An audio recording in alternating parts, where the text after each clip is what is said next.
Alright guys, welcome back to Star Wars Review. Today I am reviewing the High Republic Phase 1 Light of the Jedi, which was the first of 3 phases for the High Republic publishing series, which Phase 1 started on December 15th, 2020 and went all the way to March 2nd, 2022, and consisted of 3 adult novels, 3 young adult novels, 3 middle grade novels, 1 audio drama, 22 comic issues from Marvel, 20 comic issues from IDW Comics, 2 manga volumes, 5 2-part short stories, and a couple more thingies, which they were written by Kevin Scott, Charles Soule, Claudia Gray, Justine Ireland, and Daniel Jose Older, along with a few others. And all those stories I did individual reviews of, so you can check all those out. But, the series as a whole, or the phase as a whole, I really enjoyed it. Obviously, the series, I guess, isn't over yet because there's 3 phases. There's still the second and the third one, and once those are over, then the series will be complete. But this is part 1 of 3, and I've, like I said, really enjoyed it. I've been really into the conflict between the Jedi and the Nile, which is kind of the main ongoing story of all the stories. And there was a lot of stories, so I didn't, love every single one of them, but I'd say I still enjoyed pretty much all of them. There's a few I just wasn't super into, but there was ones I was really into and I really loved, and everything else I just enjoyed. But the ones I really enjoyed were probably some of the most important ones, which were the first 2 adult novels, Light of the Jedi and The Rising Storm. I really loved those 2 novels, and they were the main kind of stories of the first 2 waves of Phase 1. Obviously, the third adult novel, The Fallen Star, I didn't love as much, but it was one a story I still enjoyed. But Light of the Jedi is probably one of my favorite canon Star Wars novels. It just really sold me on the series and the era and whatnot, while also enjoying it as a story and whatnot. But without it, if I didn't like that novel as much, I do wonder how much I would have ended up enjoying the phase as a whole. Obviously, it was followed up with stories like Rising Storm, which I mentioned, which I really enjoyed. The young adult novel Into the Dark, I also really liked that one. The 15-issue main Marvel series I really enjoyed.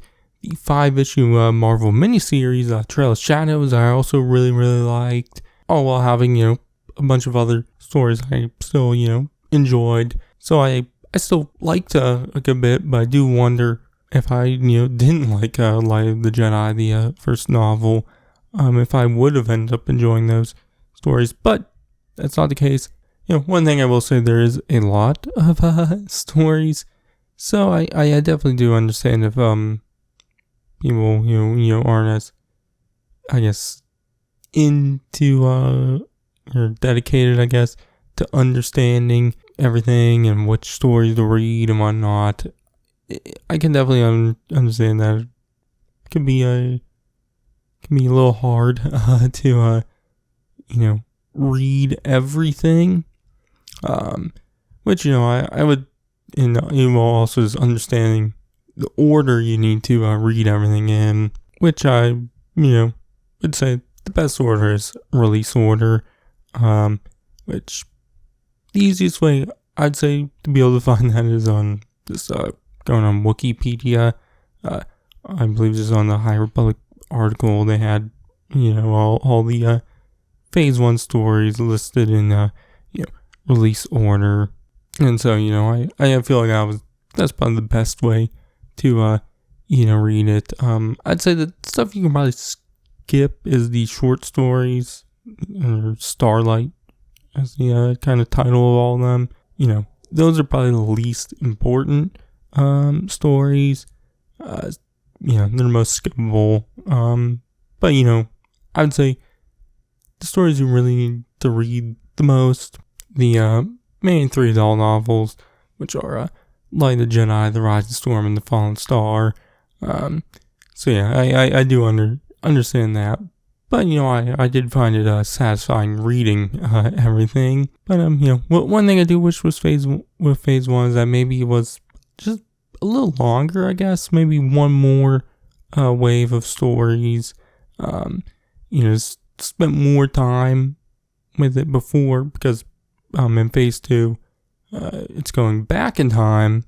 And I assume phase 3 will then pick up right after phase 1. So, I do wish maybe spend a little more time in this phase before going back in time with phase 2. But then again, if there was more stories, I could have felt like it maybe was dragging on. Because, at the end of phase 1, we see the destruction of Starlight Beacon, which is kind of the Republic's hub for the Outer Rim. One thing I will say, definitely that is probably the biggest thing in the phase with this, is that I didn't care that I was destroyed.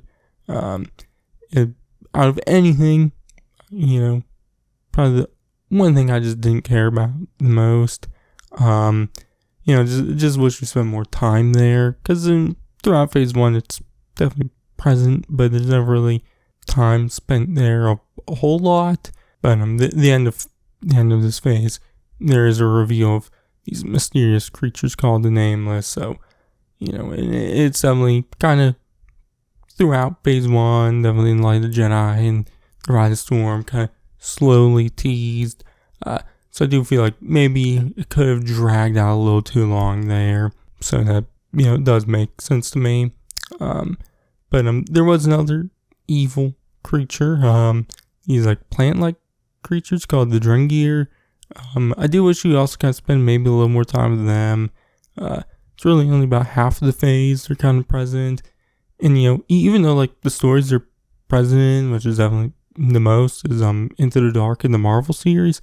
I really enjoyed those stories, but I just wasn't as into the Drengir. So I do wish we spend more time with them. But the other groups we do spend time with, I really enjoyed. The Nile, I was very into their leader, Markion Rowe, or his title was the Eye of the Nile. I really liked him, just how he's a different villain for the Jedi to have to go after. Because most of the time, at least in canon stories, the villains we see the Jedi fight are usually the Sith. And so it's interesting to see them have to fight a villainous group who isn't the Sith. But at the end, phase 1, like I said, these mysterious creatures called the Nameless kind of do have some Force stuff going on. They kind of eat on Force users and turn Force users into stone. So there is still going to be some Force-like villains they'll be facing. But, the Nameless are still controlled by the Nile and Markion, so there's that. But the Jedi, I really like them a lot in this series. It's probably the thing I was into the most, which is how different the Jedi Order is, definitely from the prequel Clone Wars era.